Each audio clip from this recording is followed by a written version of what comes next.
Welcome back to my channel. This is your बन्या fashion वाला। So guys, आज हम जिस टॉपिक पे बात कर रहे हैं वो बहुत ही ज़्यादा इंपॉर्टेंट टॉपिक है, स्कोप्स इन फैशन डिज़ाइनिंग। तो फैशन डिज़ाइनिंग में क्या क्या स्कोप्स बेसिकली हमारे रहते हैं। जो भी फैशन स्टूडेंट्स हैं या जो अपना करियर फैशन में बनाना चाह रहे हैं या चाहते हैं, तो उनके लिए ये बहुत इंपॉर्टेंट टॉपिक है। आज की वीडियो हमारे लिए बहुत इंपॉर्टेंट है कि जिन्हें अब तक इस चीज़ की नॉलेज नहीं है कि फ़ैशन डिज़ाइनिंग की पढ़ाई करने से हम क्या क्या स्टेप ले सकते हैं, किस किस जॉब प्रोफाइल को चूज़ कर सकते हैं हम आने वाले टाइम में। क्योंकि हम अपना एक बहुत ही बड़ा टाइम पीरियड इन्वेस्ट करते हैं, सब इन्वेस्ट करते हैं गाइस। टाइम भी इन्वेस्ट कर रहे हैं, मनी इन्वेस्ट कर रहे हैं, अपनी वैल्यू ही इन्वेस्ट कर रहे हैं, अपनी नॉलेज इन्वेस्ट कर रहे हैं। तो अगर वो वर्थ इट नहीं होगी तो उसके लिए कोई फ़ायदा नहीं है। तो आज के टॉपिक पे हम यही बात करेंगे कि क्या क्या फैशन डिज़ाइनिंग में रहता है और क्या क्या हम स्कोप्स रहते हैं।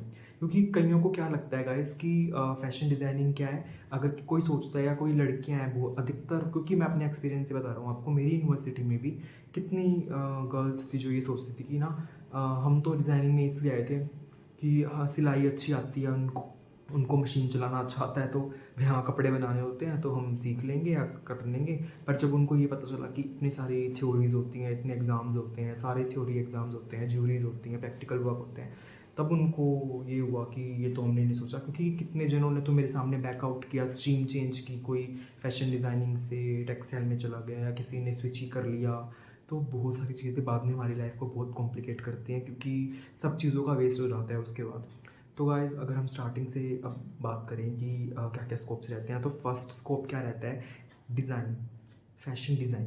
तो डिज़ाइनिंग में फर्स्ट इज़ डिज़ाइन, मतलब इलिस्ट्रेशंस, स्केचेस। जो हम एक ब्रांड के साथ काम करते हैं, एक डिज़ाइनर के साथ काम कर रहे हैं या एक कंपनी में काम कर रहे हैं, लाइक कोई भी हो, चाहे वो आप बड़े से बड़ा डिज़ाइनर हो या छोटे से छोटा डिज़ाइनर हो, बड़े से बड़ी कंपनी हो या छोटी से छोटी कंपनी हो।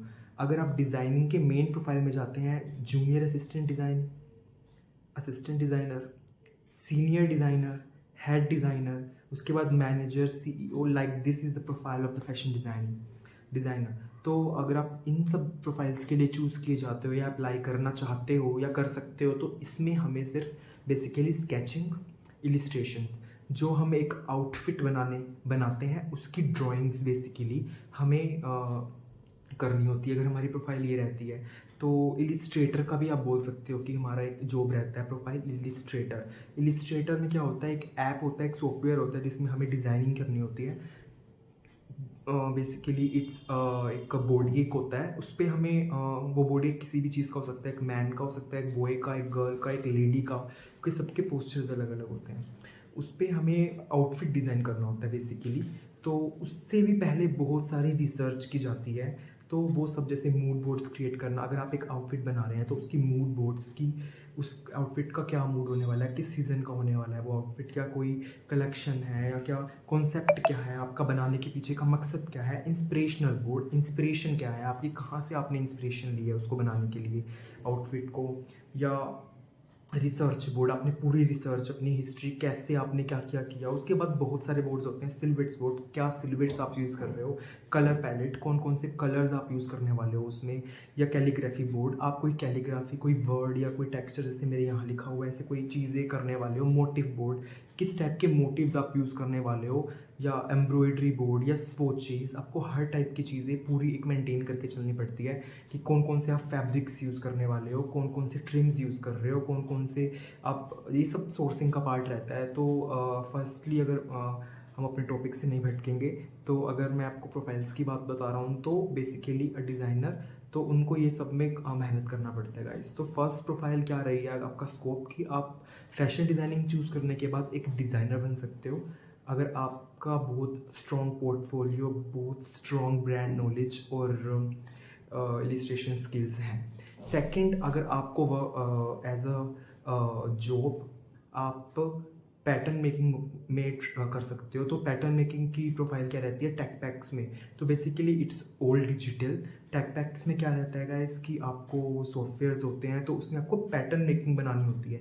पैटर्न मेकिंग हम यूनिवर्सिटी में फ्री हैंड्स भी बनाते हैं, लाइक इन ब्राउन पेपर और सब जो चीज़ों पे, चार्ट्स पे या कार्डबोर्ड्स पर, but digitally it's all in tech pack app. उसकी भी फुल एक डिटेल रहती है कि टेक पैक में क्या होता है, कैसे स्टार्ट होता है, क्या क्या डिटेल्स, मेजरमेंट्स, क्या आप स्लीव का टेक पैक बना रहे हो तो स्लीव की टेक पैक में डिटेल्स कैसी होंगी, या मेजरमेंट्स क्या होंगी, किस चीज़ का बन रहा है, मेन आउटफिट की पिक्चर बनाने से पहले का ड्राफ्ट, तो सब चीज़ें वो रहती हैं।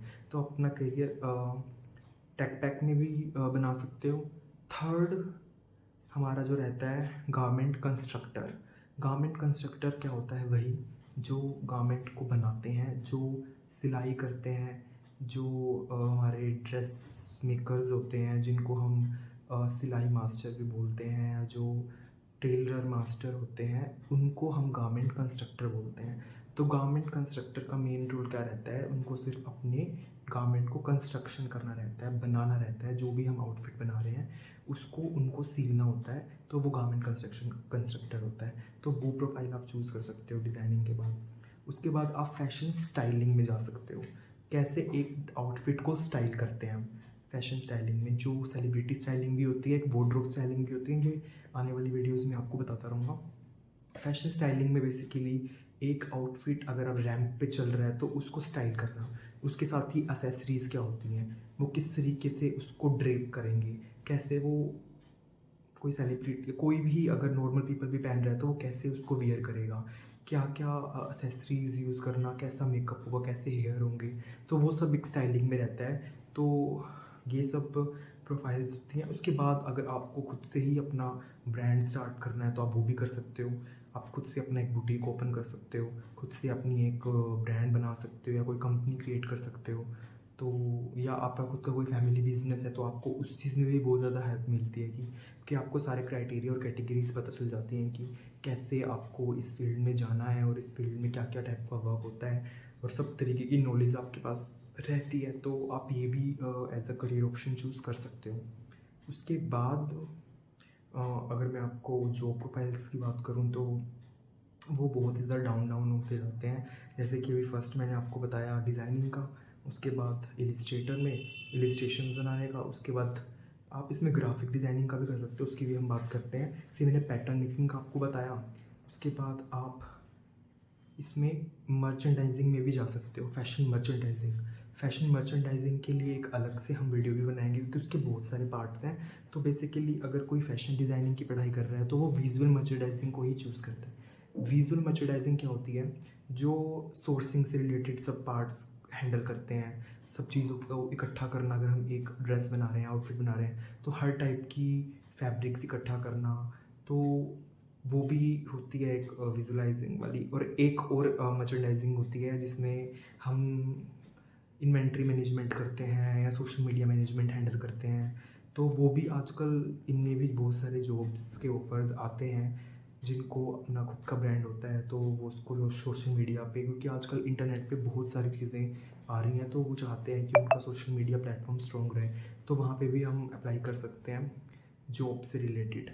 उसके बाद अगर हम बात करें तो फैशन कंसल्टेंट की जॉब्स भी रहती हैं, जिसमें बेसिकली बहुत ही वो एक हम लो ग्रेड नहीं बोल सकते, बट वो सबसे लास्ट ऑप्शंस रहते हैं डिज़ाइनिंग में जो करना चाहते हैं, जिनका नहीं हो पाता है। तो कंसल्टेंट बेसिकली जो आप बड़े ब्रांड्स में जाते होंगे, जो आपको वहाँ पे सेल्स पर्सन्स मिलते हैं, तो वो फैशन कंसल्टेंट होते हैं जो आपको हेल्प करते हैं एक आउटफिट चूज़ करने में।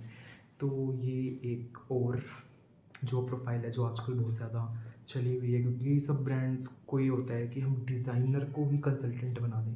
तो जो अच्छे होते हैं, जिनका प्रोफाइल स्ट्रॉन्ग रहता है, तो वो डिज़ाइनिंग में निकल जाते हैं।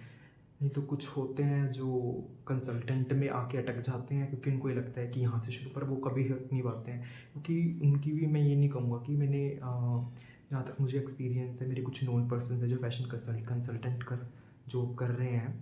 तो अराउंड अगर आप ईयर का पैकेज का बात करें तो 4 से 5 लाख रुपए मिल जाता है अप्रोक्सीमेटली उनको भी। तो सबको लगता है कि चलो यहाँ से स्टार्ट करते हैं धीरे धीरे, पर वो नहीं होता है, वो धीरे धीरे इधर ही रह जाते हैं, तो वो निकल ही नहीं पाते वहाँ से। तो मेरा तो मेन यही रहेगा, अगर कोई फैशन डिज़ाइनिंग चूज़ कर रहा है तो वो मेन अपना प्रोफाइल डिज़ाइनर का ही चूज़ करे। अगर उसके बाद अगर किसी को ये है कि ठीक है खुद से ब्रांड बनाना है, खुद का कंपनी स्टार्ट करना है, तो उसके बाद वो इन लेवल्स पे जा सकता है, क्योंकि नॉलेज आपको हर तरीके की होनी चाहिए। तो ये सब ऑप्शंस रहते हैं। आप एक अगर डिज़ाइनिंग में हो तो अगर आप क्या क्या चूज़ कर सकते हो अपने स्कोप के लिए, अपने फ्यूचर प्लान्स के लिए। तो गाइज़ आज के लिए इतना ही, और देखते रहिए। Please like, subscribe and share my YouTube channel. जल्दी से जल्दी शेयर करें, हमारे वीडियोस को लाइक करें और बहुत सारा प्यार दें। सो गाइज़ प्लीज़ वॉच बनिया फैशन वाला।